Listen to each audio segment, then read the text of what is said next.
জাতিসংঘের সাধারণ অধিবেশনকে ঘিরে পুরো নিউ ইয়র্ক সিটিতে ব্যাপক নিরাপত্তা বলয় তৈরি করা হয়েছে।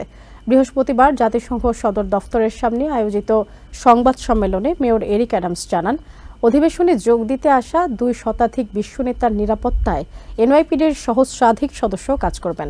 গ্রেফতারি পরোয়ানা থাকলেও ইসরায়েলের প্রধানমন্ত্রী বেঞ্জামিন নেতানিয়াহুকে গ্রেফতারের কোনো পরিকল্পনা নেই বলেও জানান মেয়র। এখন পর্যন্ত নাশকতার কোনো হুমকি না থাকলে প্যালেস্টাইনপন্থীদের বিক্ষোভকে ইঙ্গিত করে এনওয়াইপিডি কমিশনার জানান, কেউ বিশৃঙ্খলা তৈরির চেষ্টা করলে সহ্য করা হবে না। আগামী সপ্তাহে নিউ ইয়র্কে আসছেন বিশ্বের বিভিন্ন দেশের প্রায় 2 শতাধিক রাষ্ট্রপ্রধান ও উচ্চ পর্যায়ের প্রতিনিধিরা। জাতিসংঘের ৮০তম সাধারণ অধিবেশনে যোগ দিতে আসা বিশ্ব নেতাদের নিরাপত্তায় ব্যাপক প্রস্তুতি গ্রহণ করেছে নিউ ইয়র্ক সিটি। তবে অধিবেশন শুরুর আগে থেকেই প্রতিদিন জাতিসংঘের সামনে সমবেত হচ্ছেন অল্প সংখ্যক প্যালেস্তাইনপন্থীরা। বাদ্য বাজিয়ে নানা ধরনের প্ল্যাকার্ড হাতে নিয়ে তারা সোচ্চার ভূমিকা পালন করছেন গাজায় অবিলম্বে গণহত্যা বন্ধের দাবিতে। সদর দপ্তরের সামনে প্রধান সড়কেও প্যালেস্তাইনের পতাকা হাতে তারা মুক্ত প্যালেস্তাইনের দাবিতে স্লোগান দিয়ে যাচ্ছেন।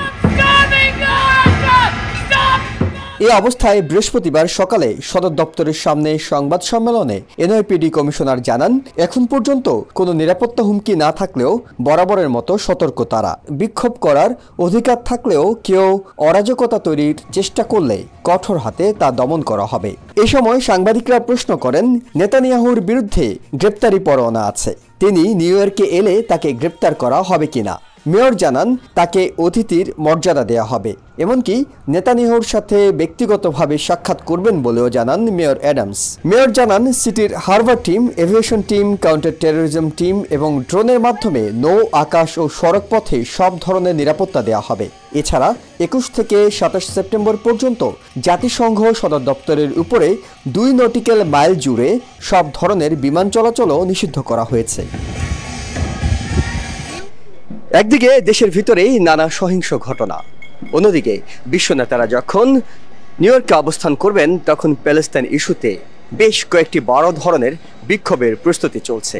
তাই পুরো জাতিসংঘ সদর দপ্তরের চারপাশটাকে নিরাপত্তার বলয়ে ঢেকে ফেলার পরিকল্পনা নিয়েছে রাষ্ট্রীয় নিরাপত্তা সংস্থাগুলো, এবং এই কাজে এনওয়াইপিডি কিভাবে সহযোগিতা করবে, কিভাবে নিউ ইয়র্কবাসীকে নিরাপদ রাখবে সে বিষয়টিও তুলে ধরা হয়েছে এই সংবাদ সম্মেলনে। জাতিসংঘ সদর দপ্তরের সামনে থেকে Ihsan Jewel, TVN 24, New York. New York থেকে সম্প্রচারিত টিভিএন 24 টেলিভিশন বিশ্বজুড়ে বাঙালির কণ্ঠস্বর।